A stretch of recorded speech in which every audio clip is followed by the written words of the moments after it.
Okay, recording's going on and transcriptions are being recorded, and yeah, all is good. Look at that. Here we go. So so the students were kind of zombie-like, and we didn't think that was a good thing. So we recalled a couple years ago, was it, Jeremy? We went to the Carl Hooker. Yeah, I think it was when it was still even called Ties. I think at one of those conferences, and it was fun. It was very highly engaging and interactive session where you were up on your feet and you were moving around just about the entire time. And so I thought here we could start by doing one to kind of get warmed up here. And this one is on his list. He calls it 10 fingers, but I think with a group our size, maybe it would be fun just to do it as 5, but it's just to, get the kids kind of more involved. And what they would do is they would start out holding up their hand. And if it was 10 fingers, obviously you would hold it up like this, but we'll just do 5. So I need you to put up your hand like this. Okay. Now I'm going to ask you a series of yes or no questions. And if you answer yes to any of the questions, you have to put down a finger. Okay. And you keep going down until the last one is left. Okay. And it could be any series of yes or no questions. And it's just to kind of get to know what people are up to, right? So let's start with here. Did you have cereal for breakfast this morning? All right. See, a couple went down. Do you own a snowmobile? That's a trick question for me. Well, I'd have about 90% of my kids that I think would answer yes to that one. That's what. Yeah. Working snowmobile or just? Yeah, right. There you go. There's another question. If there's time at the end, I'll show you a video. Here's one that I thought of this morning. I don't know what made me think of it. Have you ever passed gas and blamed it on an animal? Richmond had a sale a couple weeks ago. Have you left the state of Minnesota in the last 30 days? Okay, keep counting down. Have you had a kid swear at you in the last year? Do our own kids count? Yes, your own kids count. Let's see. Did you eat turkey for Thanksgiving? Oh, Val, no turkey for Thanksgiving. Okay. Yeah. I had to think because I didn't. Yeah, I was asking a question that I thought everyone would answer because I'm trying to get more fingers to go down. To try to get to the end of the game a little quicker here, right? I think you're doing pretty good for me. Okay. See, I just know you pretty well here, Mark, right?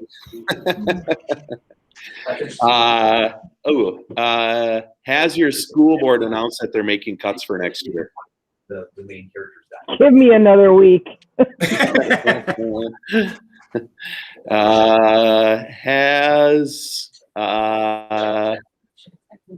Okay, I'm running out of ideas here off the top of my head. I thought we'd be further along here. Are we getting the idea though? Who said coffee this morning? Oh, yeah. I'm probably down to one left here. I'm kind of just showing you. Mary Hill. That's kind of the idea. Then you get down to the end, right? And you can, make up the questions off the top of your head, kind of like I was doing. I only had thought of a couple of them, but or you could have a list kind of prepared that you would go down and keep asking kids. And kids, they could do this right from their spot, so it would still be kind of an engaging thing. They could still stay distant in the classroom and not have to worry about some of that, the safety protocols and things. But yet they could turn and they could look around at each other. It's not dependent on, like John was saying, seeing the expressions on their face, that sort of thing.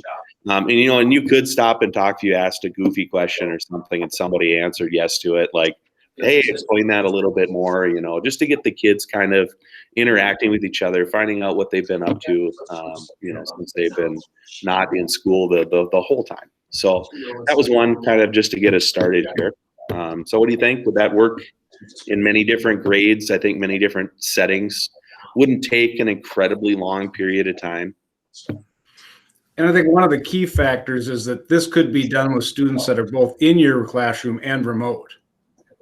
Yes, definitely. And I think when we show you that resource, you'll see that there are still some that are on there that are ones designed for or that work with remote learning as well.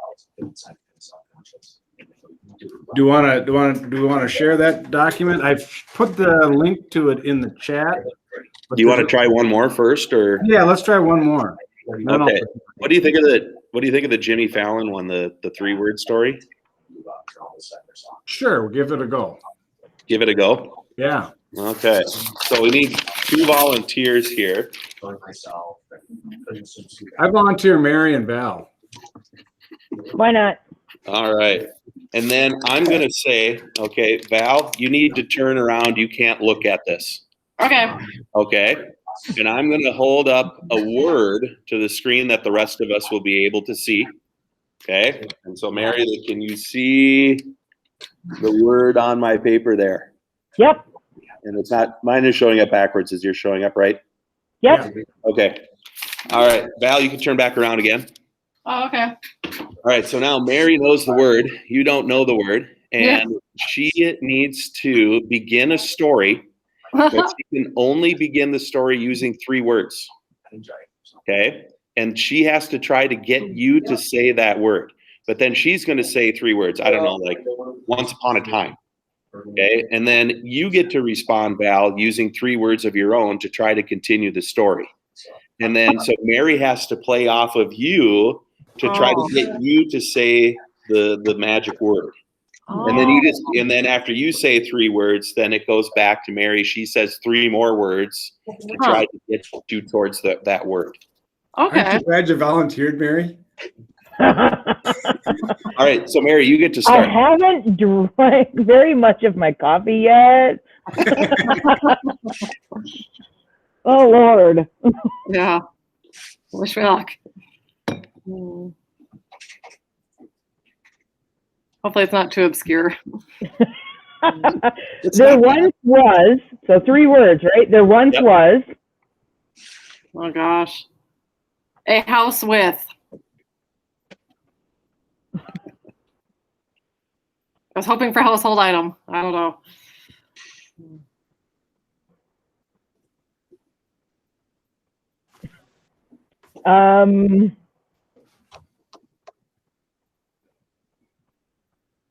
A remodeling crew. Oh gosh. Featuring the famous. Ooh.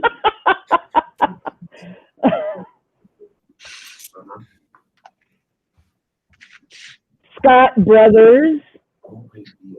Oh boy. Remodeling. I don't know. I can't think of a 3rd word. Oh, I don't watch HTV. I don't watch that kind of television. Yeah, I have no idea who they are. So if this is gonna be a famous person, I'll never get it. Not a person. Don't worry about it. Oh, okay.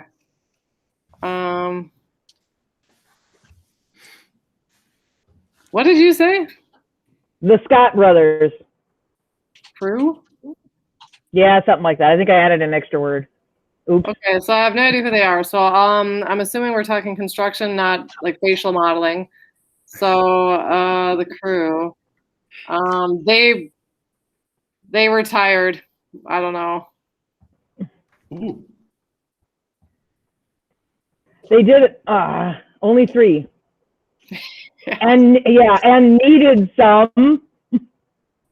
Gosh. Vacation time away? To find new. Oh gosh. Either adventures or clients. Find new projects to work. They found one. Oh gosh. It was a. Trying to leave it wide open for you.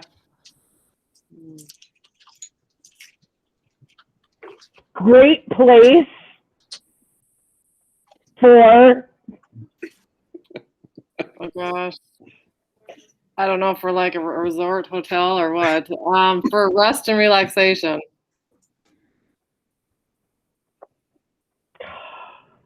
I don't know. Okay, one thing I'm seeing is that you're trying to complete each other's sentences. Yeah, it's not working. And you don't have to do that. It's easy for me because I know the word. I've got great responses for Mary's comments. Yeah, 'Cause thanks. I know the word. 3 words are kind of limiting. Yeah.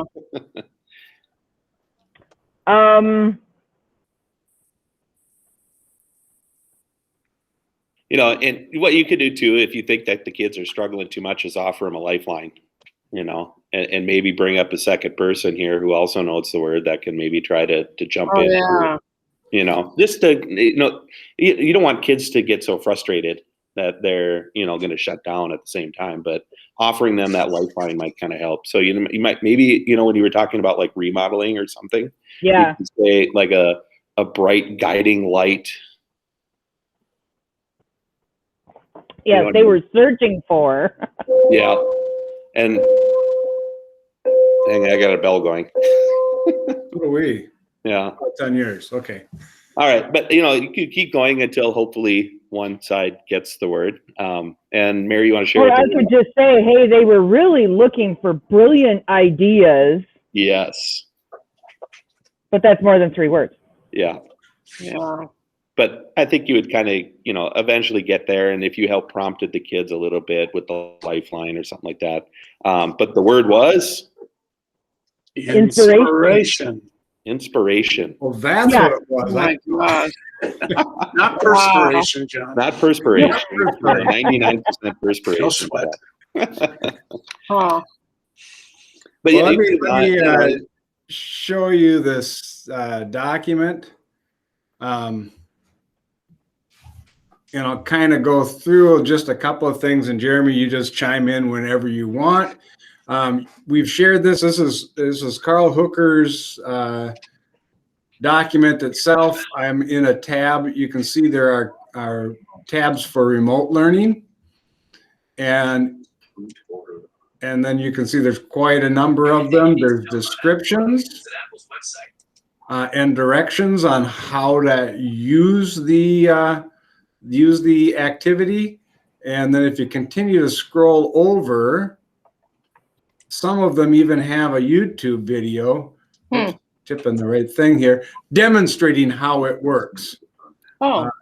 and maybe that could have helped you if I would have shown you the YouTube video for this last one, because there's an example of Jimmy Fallon doing it with Cumberbatch. What's that? Sherlock. You know what I'm talking about?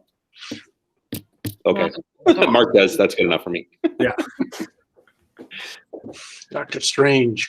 Yes, Doctor Strange. There you go. You know, so they have them broken down, and you'd have to look through. There's just a whole collection of them for large group, small group, you know, and then continuing to scroll, design challenging and resources. I mean, there's just lots and lots of options. And this is actually his document, and it changes regularly, fairly. You know, so we've just left it on. It's belongs to Carl Hooker. Yeah, I've been tempted to want to make my own copy of it. But then if I do and don't follow his updates, then mine isn't going to update. So I just kind of leave it and just go back to it when I'm looking for something like that. And I would encourage you, if you want to make your own copy of it, that's fine. But just always keep his available also, so that you can see when he does in-person presentations like Jeremy and I sat in on, people add things to it while they're sitting there. And so then it grows. I don't know if other people add, but they might give him comments to add something. I think he's got that control to do that. But right. So that's kind of what we were after today, was to give you some resources by which you could try and get some of your youngins to be a little bit more engaged in the process of classroom. I'm hoping that as we show up all back in school, you know, some of your students will be a little more ready to learn if they've gotten back into the habit of talking to the person sitting next to them. Which, isn't that kind of a sad thing that's what we're worried about at the moment? I mean, I think all of us have been in the classroom long enough to know that getting kids to talk never has been a problem before. No. And I don't know if you're experiencing it, but I know I've talked to people in Isle and Mora and Ogilvy where they're stymied because the kids will not engage. And at this point, so I subbed the other day because we had a lot of people out. And in that classroom, the kids had the opportunity to work with a partner, or they could choose to do whatever online. Most of the kids just went online independently, didn't interact. And I kind of just went, I know I've seen it in bits and pieces, but wow, sad. Yeah. Mm-hmm. And they can't all just be introverts. So that does seem like that's a product of distance learning. Yeah, it definitely is. Because I knew some of those kids, and that was not the norm for them last year. Right. So you've all got access to this document, and you are welcome to make a copy for yourself or just steal from it as much as you can. That was exactly what Carl's intent was when we met with him. How many of you have seen Carl Hooker speak? Oh, Val, you're missing out. Now you're down to zero, Mark.